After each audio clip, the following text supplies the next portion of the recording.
estuve un sueño donde yo estaba encima de la azotea de mi casa y había un perro negro parecido a un Rottweiler, y ese perro me miraba furioso y él estaba amarrado, pero el perro se soltó y no sé cómo en el sueño el perro brincó a donde yo estaba y me agarró en el cuello con la boca. Todo ese sueño fue antes Antes de estar interno. de estar interno. Entonces me agarró en el cuello, y cuando me agarró en el cuello yo hacía por respirar.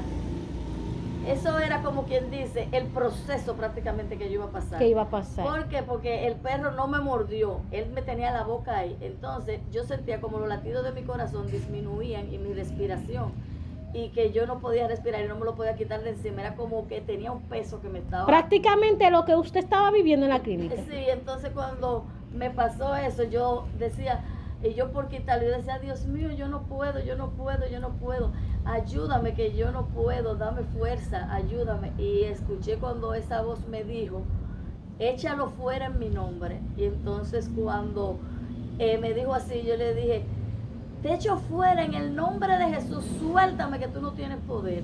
Y es así cuando el animal cayó otra vez hacia abajo, pero cuando cayó se volvió polvo. Wow. Se volvió un polvo negro y se absorbió. Se desvaneció. Así, y como si fuera, parecía una ceniza. Una ceniza que se desvanece así. Ajá, sí. Wow. Y ahí entonces yo empecé como de nuevo a respirar normal. Después, también allá en la casa, tuve otro sueño y yo estaba durmiendo, era de día, y me sentía mal, y es así como me soñé que yo me había muerto y subí en una nube. Yo me soñé que yo me había muerto y que yo subí en esa nube y que yo estaba como flotando, y cuando llegué allá arriba se parecía como cuando tú vas en un avión que se ve como si hubiese otro cielo. La niebla, que la niebla abajo y arriba. Que está como las nubes, Ajá. que parece un piso, y arriba hay otro cielo con nubes también. Entonces tú estás como en el medio. Okay. Entonces yo me veía ahí caminando en ese lugar, y después subí un poco más para arriba y allá había muchas personas, había una fila inmensa de personas, pero todo el mundo estaba y nadie hablaba con nadie, ni miraba hacia atrás ni para los lados, todo el mundo estaba de frente en esa fila. Había personas que yo como que la identificaba, pero no veía su rostro, sino se me parecía, como personas parecidas. Entonces yo cuando voy a los bancos, regularmente cuando hay muchas filas, yo me pongo a conversar y le pongo tema a las personas. Para que el tiempo pase rápido. Para que el tiempo pase, porque uno pierde mucho tiempo en los bancos. Es. Entonces yo me decía allá arriba, ay Dios mío, por aquí nadie habla con nadie, yo no puedo conversar con nadie. Y yo tan conversadora. Yo no puedo conversar con nadie, ni le puedo decir nada de él, porque ni siquiera tenía como la voz para hablar. El caso es que cuando la fila iba avanzando, las personas iban pasando y como que todos pasaban, pero había una parte como que se desviaban. Pasaba así, uno entraban y otro desviaban. Entonces cuando llegué a mi turno en la puerta, que estaba esa luz que yo no podía ver, y esa voz estruendosa me dijo, ¿y qué haces aquí? Wow. Y yo no respondí, solamente me quedé como en el aire. Y entonces él me dijo, ¿qué Pero haces? no viste ese personaje, solamente la voz. Solamente veía la luz resplandeciente, una luz blanca, pero no que molestaba. Era una luz como cálida. Como tenue. Ajá, y una voz que me preguntó así, pero no en un tono mal, sino en un tono como amoroso. Y me dijo, ¿y qué haces aquí? Y yo me quedé callada y me dijo, ¿qué haces aquí? Todavía no es tu tiempo, no es tu momento. Baja de nuevo porque tienes muchas cosas que hacer en la tierra, te faltan muchas cosas por hacer. Y a través de tu testimonio, muchas personas sabrán que me manifiesto y que no he dejado de existir. Aleluya.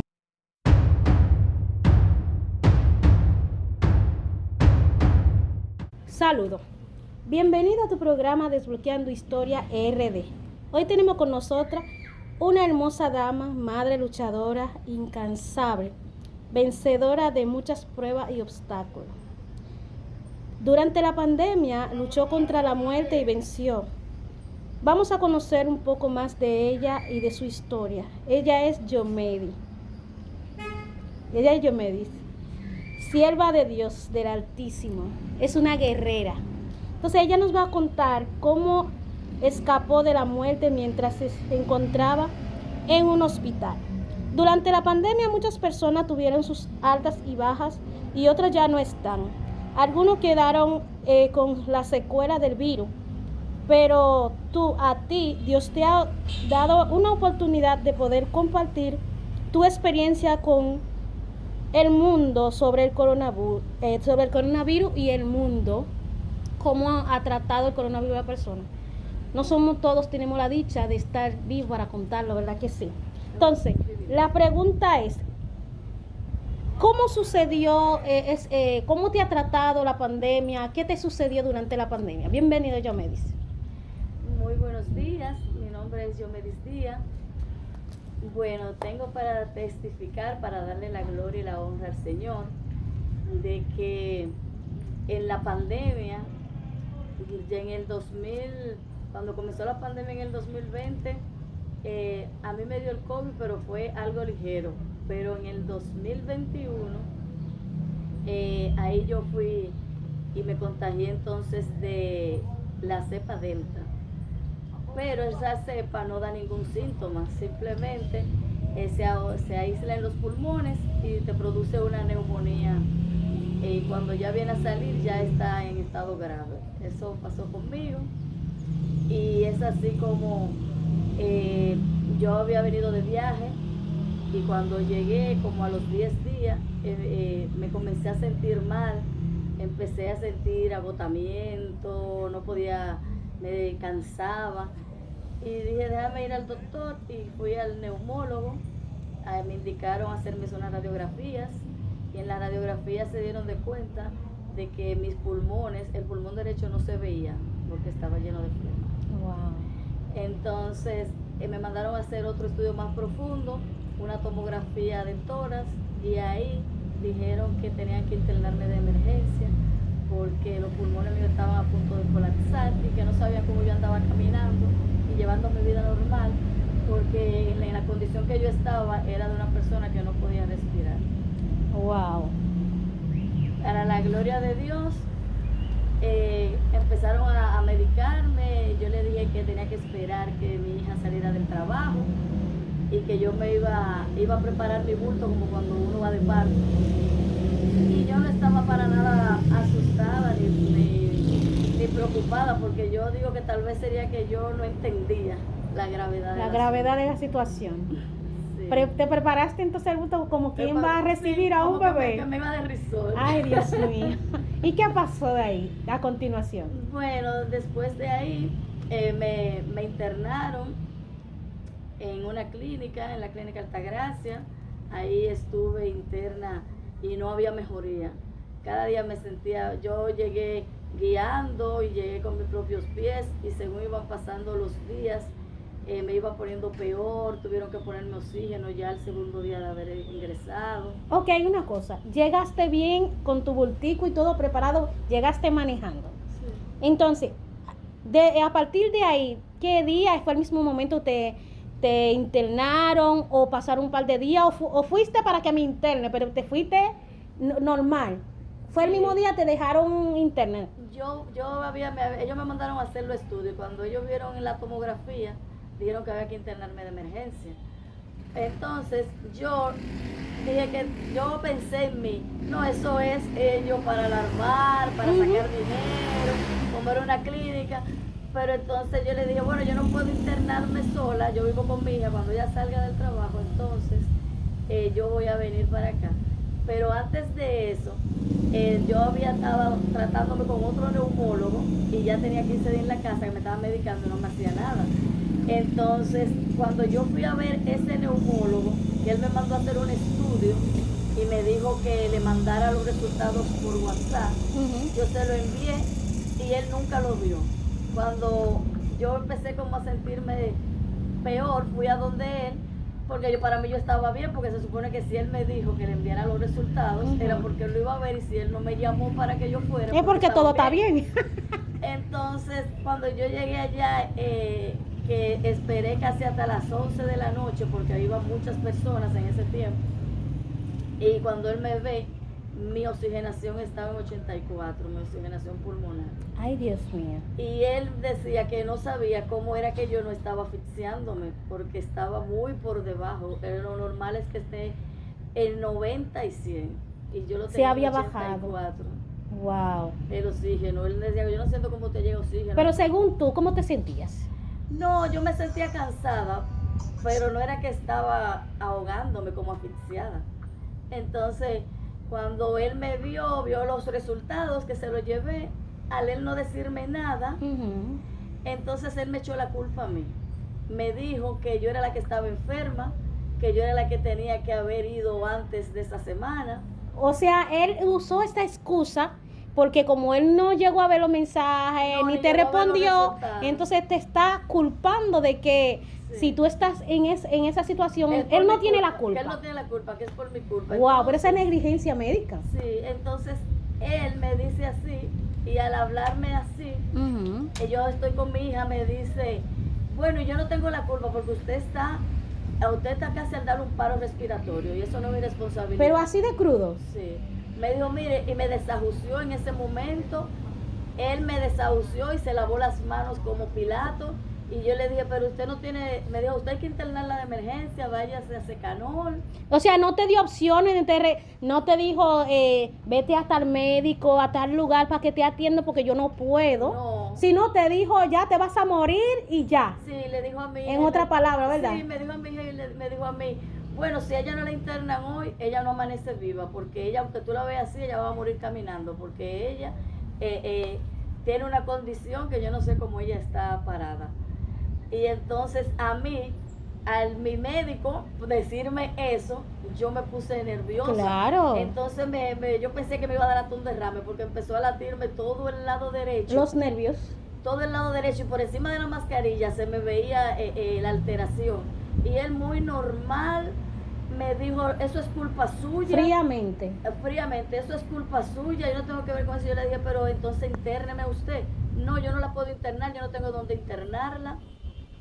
Busque usted dónde internarse, lo más que yo le puedo decir que vaya a Secanol. Y eso me puso un referimiento para donde quiera que yo fuera me atendieran en la de la gravedad que yo estaba. Cosa que no es normal en un médico. No, o sea, estaba fuera de no, y le dije, pero usted no tiene un colega que usted, por ejemplo, usted me está mandando a Secanol o a una clínica.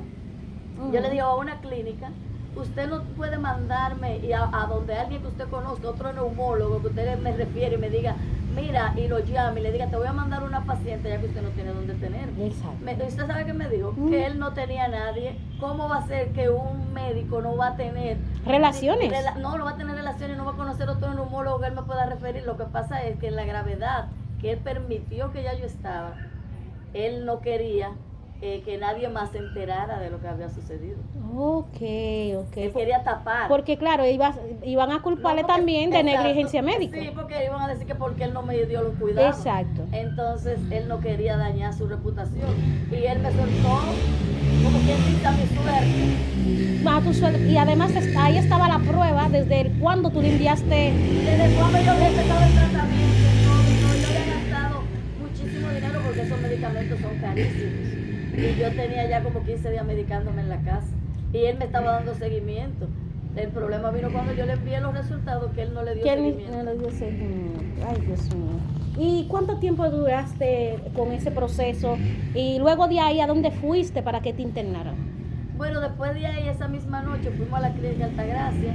Allá me hicieron 3 pruebas, una detrás de la otra, y todas salían negativas. Porque para descubrir la cepa delta es un aparato especial. Y en esos momentos, ese aparato acababa de llegar, era al Laboratorio Nacional, pero no lo tenía más nadie. Entonces, ellos me hacían una prueba normal y la prueba daba negativo, pero en la tomografía se veía que el proceso que yo tenía en mis pulmones era de COVID, porque ahí ellos se dan de cuenta por la situación de cómo te ves, si es por una gripe o si es por el COVID. Entonces ellos sabían que era la secuela que me había dejado el COVID, porque ya yo daba negativo, ya yo no tenía COVID, pero tenía la secuela. Y yendo allá a la clínica La Altagracia, ¿Cuánto tiempo duraste ahí? ¿Qué te hicieron de Bueno, ese en la proceso? clínica Altagracia ellos me estaban medicando para la neumonía, pero no para COVID. Ok. Entonces ahí yo duré 8 días interna y no mejoraba. Entonces las condiciones de la clínica no me favorecían tampoco, porque la clínica tenía filtración y humedad, y el que tiene neumonía No puede estar en lugar de esos humedad. lugares. Ajá, Entonces, cuando ya yo tenía 8 días, dijeron que me iban a llevar a intensivo, porque ya el oxígeno, ellos lo tenían a una capacidad, y yo como quiera me sentía con dificultad. Estabas Y no podía asfixiando. estar, cuando me paraban para ir al baño, que me desconectaban del oxígeno, yo sentía como que era un pez fuera de la pecera, yo no podía respirar. Y si iba a orinar o a hacer mi necesidad tenía que ser rápido, y era con una gente ahí para que me diera unos masajes y me hacía una crisis respiratoria. Entonces, ahí mismo se agravó la situación. No, ahí yo me agravé mucho más, porque entonces yo, como te digo, entré caminando y ya yo no me podía valer por mí misma. Wow. Ya yo tenía que estar con una persona porque yo no tenía fuerza, ya yo no podía respirar, ya era... No te dependía de ti ya. ya. No dependía de mí en nada, pero yo me mantenía siempre positiva y confiada en Dios, siempre estaba orando y me tiraba fotos y se las mandaba a mis amigos. Y ellos me decían, pero tú estás bien. Pero en un resort. Aunque tuviera el oxígeno puesto, yo siempre mandaba fotos sonrientes. Pero tu positivismo te ayudó muchísimo. Sí, yo siempre estaba positiva y me ponía a mandar fotos cómicas en Snapchat. Y ellos decían, no, pero yo me digo, no está grave porque ella está bien, mira cómo ella está. Gracias a Dios. Fuera de cámara estuvimos hablando. Me habías contado que la lucha no solo fue carnal, sino también espiritual. Cuéntanos un poco de eso, porque al parecer el enemigo te quería tener de pie para de sorpresa agarrarte. Pero no sabía que iba a encontrar con una mujer tan ferviente, así, lleno de fe. Bueno, gracias a Dios. Cuéntanos esos procesos. Bueno, yo estando en la casa antes de estar interna, tuve un sueño donde yo estaba encima de la azotea de mi casa y había un perro negro parecido a un Rottweiler, y ese perro me miraba furioso y él estaba amarrado, pero el perro se soltó y no sé cómo en el sueño el perro brincó a donde yo estaba y me agarró en el cuello con la boca. Todo ese sueño fue antes de estar interno. Entonces me agarró en el cuello, y cuando me agarró en el cuello yo hacía por respirar. Eso era como quien dice el proceso prácticamente que yo iba a pasar. ¿Qué iba a pasar? ¿Por qué? Porque el perro no me mordió, él me tenía la boca ahí. Entonces yo sentía como los latidos de mi corazón disminuían y mi respiración, y que yo no podía respirar y no me lo podía quitar de encima. Era como que tenía un peso que me estaba... Prácticamente lo que usted estaba viviendo en la clínica. Sí, entonces cuando me pasó eso, yo decía, y yo por quitarlo, yo decía, Dios mío, yo no puedo, ayúdame, que yo no puedo, dame fuerza, ayúdame. Y escuché cuando esa voz me dijo, échalo fuera en mi nombre. Y entonces cuando me dijo así, yo le dije, te echo fuera en el nombre de Jesús, suéltame que tú no tienes poder. Y es así cuando el animal cayó otra vez hacia abajo, pero cuando cayó se volvió polvo. Wow. Se volvió un polvo negro y se absorbió. Se desvaneció. Así, y como si fuera, parecía una ceniza. Una ceniza que se desvanece así. Ajá, sí. Wow. Y ahí entonces yo empecé como de nuevo a respirar normal. Después, también allá en la casa, tuve otro sueño y yo estaba durmiendo, era de día, y me sentía mal, y es así como me soñé que yo me había muerto y subí en una nube. Yo me soñé que yo me había muerto y que yo subí en esa nube y que yo estaba como flotando, y cuando llegué allá arriba se parecía como cuando tú vas en un avión que se ve como si hubiese otro cielo. La niebla abajo y arriba. Que está como las nubes, que parece un piso, y arriba hay otro cielo con nubes también. Entonces tú estás como en el medio. Okay. Entonces yo me veía ahí caminando en ese lugar, y después subí un poco más para arriba y allá había muchas personas, había una fila inmensa de personas. pero todo el mundo estaba y nadie hablaba con nadie, ni miraba hacia atrás ni para los lados, todo el mundo estaba de frente en esa fila. Había personas que yo como que la identificaba, pero no veía su rostro, sino se me parecía, como personas parecidas. Entonces yo cuando voy a los bancos, regularmente cuando hay muchas filas, yo me pongo a conversar y le pongo tema a las personas. Para que el tiempo pase rápido. Para que el tiempo pase, porque uno pierde mucho tiempo en los bancos. Entonces yo me decía allá arriba, ay Dios mío, por aquí nadie habla con nadie, yo no puedo conversar. Y yo tan conversadora. Yo no puedo conversar con nadie, ni le puedo decir nada de él, porque ni siquiera tenía como la voz para poder hablar. El caso es que cuando la fila iba avanzando, las personas iban pasando y como que iban, todos pasaban, pero había una parte como que se desviaban, pasaba así, uno entraban y otro desviaban. Entonces cuando llegué a mi turno en la puerta, que estaba esa luz que yo no podía ver y esa voz estruendosa me dijo, ¿y qué haces aquí? Wow. Y yo no respondí, solamente me quedé como en el aire. Y entonces él me dijo, ¿qué Pero haces? no viste ese personaje, solamente la voz. Solamente veía la luz resplandeciente, una luz blanca, pero no que molestaba. Era una luz como cálida. Como tenue. Ajá, y una voz que me preguntó así, pero no en un tono mal, sino en un tono como amoroso. Y me dijo, ¿y qué haces aquí? Y yo me quedé callada y me dijo, ¿qué haces aquí? Todavía no es tu tiempo, no es tu momento.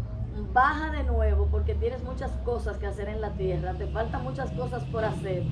Y a través de tu testimonio, muchas personas sabrán que me manifiesto y que no he dejado de existir. Aleluya. Y es así cuando entonces yo hice así y como que volvió como mi espíritu. Yo en ese momento digo que yo me morí pues. Y bajé de nuevo al espíritu. El espíritu así bajó y yo cuando bajó fue como un de repente, como cuando tú te das un corrientazo y yo en la cama hice regresaste al cuerpo. Ajá, hice así y yo dije, ay, tuve una pesadilla.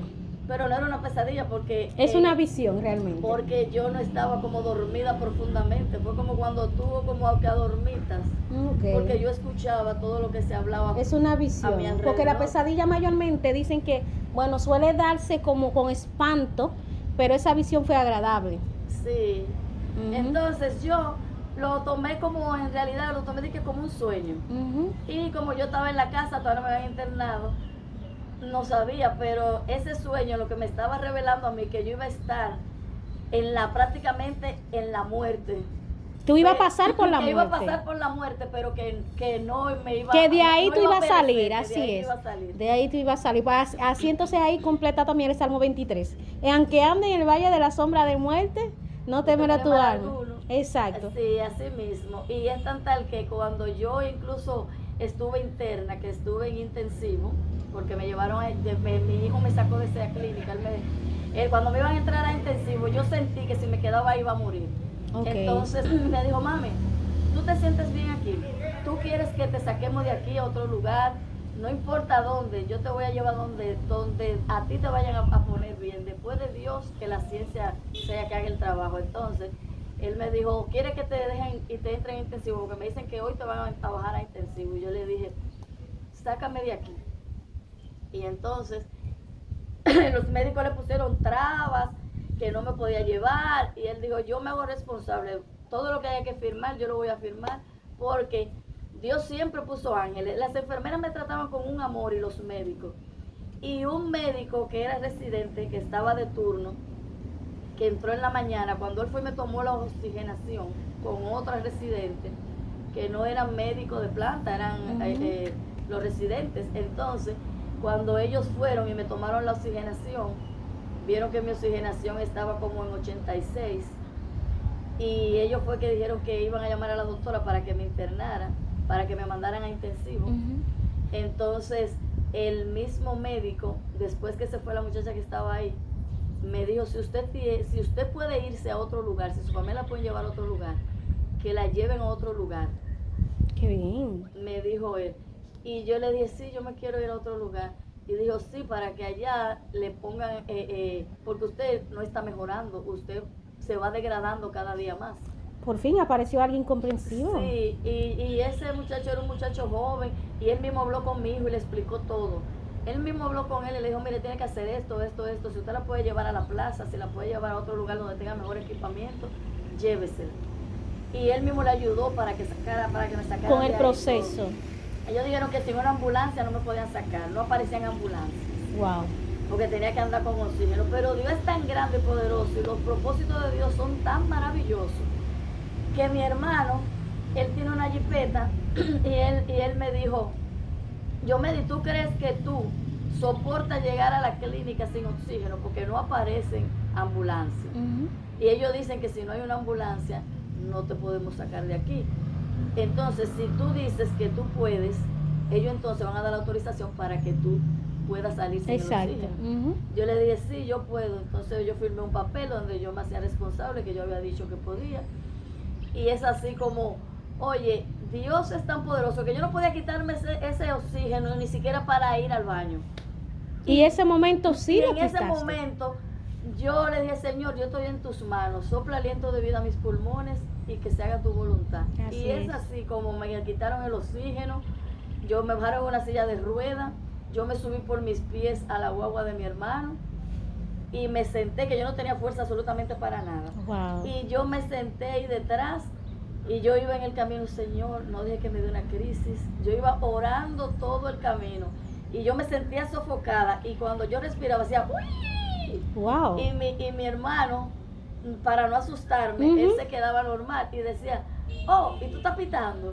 Y entonces yo muerta de la risa decía que sí, yo ahora soy ventríloco. Pero si tú te mueres riendo, porque tú eres una mujer muy feliz desde que te conozco y eres una mujer muy feliz. Él decía que yo no estaba tan mal porque él me veía relajado. Pero la fuerza de la voluntad que usted tiene de vivir. Yo para que no atormentarlos a ellos, para que ellos dijeran que yo estaba bien, yo me ponía y él decía ¿y ese pitico? Y yo decía que yo soy ventríloco. Y él decía, pero es tu respiración. Y yo decía, sí, me sale del pecho. Wow. Y cada vez que yo respiraba por la nariz, hacía así, uy, pero un pito que no era ni un pitico, era un pito. Wow. Entonces, gracias a Dios, cuando llegamos allá no había camillero. ¿A dónde fueron? Fuimos a la Guayubín Olivo, Okay. Al Policlínico Nacional. Okay. Allá mi hijo tiene un buen neumólogo que son de la misma religión. Okay. Mi hijo pertenece a los Emaús. Okay. Y él habló con él para que me recibiera, le dijo las condiciones que yo estaba, que si tenía un intensivo, y él le dijo, tráemela, que después de Dios, yo me encargaré de ver cómo lo hago, porque han venido personas peores. Okay. Y para la gloria de Dios, él dijo así, pero él no había visto tu cuadro. Mi cuadro. Cuando me llevaron, ya estaba registrada para de una vez, porque mandaron a una persona para que hiciera el papeleo. Y cuando yo llegué, me pusieron en emergencia, con mi oxígeno y cosas, porque sabían en la condición ya que yo estaba cuando vieron el récord. Y es así como yo dije, porque en la clínica yo tenía 8 días, lo que me daban era papita, purecito de papa y eso. Y yo tenía un hambre que yo me estaba muriendo de hambre y lo que comiera muchas frutas. Entonces yo le dije al hijo mío, yo quiero comerme un sancocho. Wow, y dicen que cuando una gente está enferma y pide algo específico, hay que dárselo y hay peligro. Ya lo sabes. Entonces, cuando yo pedí eso, él le dijo a la doctora que estaba en emergencia, mi mamá tiene deseo de comerse un sancocho. Y ella, mirándome, viendo mi cuadro, porque yo no me lo veía, pero todo el mundo me veía la muerte encima. Ay, Dios mío. Entonces ella dijo, vaya, cómpreselo y tráigaselo, que vamos a cerrar el área donde ella está para que ella se lo pueda comer ahí dentro. Y así él fue y me lo buscó, y cuando me buscó mi sancocho, porque ella dijo, ella no va a comer en intensivo, entonces como ella no va a comer en intensivo, dele lo que ella quiere. Entonces me buscaron mi sancocho, yo me comí eso con un hambre, no me lo comí todo. Y qué padre, mucho. Yo no sé si de ahí salgo, pero me la voy a comer en tu nombre. No, porque yo no, para mí yo no estaba tan mal. Yo estaba así, pero para mí yo nunca pensé que yo me iba a morir de eso. Eso es lo bueno de ser positivo. Yo nunca pensé que yo me iba a morir de eso. Todo el mundo sí pensaba, y todo el mundo, porque todos los médicos decían que iba a ser un milagro si yo salía. Un milagro. Y yo nunca pensaba nada. Entonces, y los hijos míos estaban ahí, y estaban ahí conmigo en emergencia. nada más estaban una gente, ellos estaban los dos ahí, estábamos trancados nosotros tres, y yo comiéndome mi sancocho normal, que yo no podía, a mí había que darme la comida y yo me la estaba comiendo yo, Wow. mi sancocho, y cuando dejé la mitad del sancocho, dije que ya yo estaba llena, nada, me tomé mi agua y todo, entonces me dijo ella, dije, bueno, ya, casi mente la vamos a subir a intensivo, y nada, ellos me acompañaron hasta la puerta de intensivo. ¿Y quién diría que una persona comiendo un sancocho, disfrutando normal, y que va camino a intensivo? O sea, es algo como fuera de serie. Sí, como que no es, como la gente estaba sorprendida, Sí. porque, ¿y cómo esta mujer tiene tanto ánimo que va para intensivo? No está asustada. Exacto. Está muy normal, como que ella va a pata. y yo estaba muy normal, muy, ¿cómo te digo? Como muy segura de mí. Yo estaba entrando a intensivo como el que va a salir de parto a dar a luz. Ay, Dios mío, Padre. Y Esa yo- fuerza de voluntad de vivir que tú tienes, Y ¿no? yo, mira, ellos me abrazaron y todo cuando me entraron ahí y me dio como un poquito de nostalgia porque ellos no iban a entrar a verme, Ujú. sino que nada más iban a recibir la información. Entonces como que ese era el momento, como que yo, como que me dio, como un chico cuando ellos me abrazaron, no se preocupen, mamá, nosotros vamos a estar aquí, que sé yo, que yo le dije, sí, nos vamos a ver cuando yo salga. Amén, eso es tu fe. Eso fue tu fe. ¿Alguna vez pensaste que no iba a salir viva de ese lugar? Bueno, en realidad nunca lo pensé. La muerte para mí nunca fue una opción. ¿Escuchaste, muerte? Conmigo no. La muerte para mí nunca fue una opción. Y yo, te digo que yo estaba en intensivo, estaba bien delicada, estaba llena de aparatos. Y los médicos se reían porque yo le decía a ellos, y no me pueden bajar un poco el tono de la canción de cuna. Las máquinas, ti, ti, ti, ti, ti, ti, ti, ti, ti, ti. Y yo decía, ¿por qué ese ti, ti, ti, ti no me deja conciliar? Pero no es una gente que estaba en intensivo.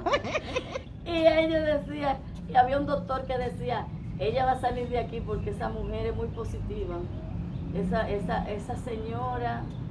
Pero el mismo médico, mi mismo neumólogo, cuando después yo salí de alta, que ya yo estuve bien, me dijo, pero es increíble. Pero el negativo anteriormente. No, yo más nunca lo volví a ver. Ok. Sino el que a través de la mano de Dios Ok, me es ayudó a recuperarme. perfecto. Ese decía de que yo pensaba que usted tenía como 70 años, porque usted en intensivo cuando usted llegó lo que parecía era una anciana. Wow.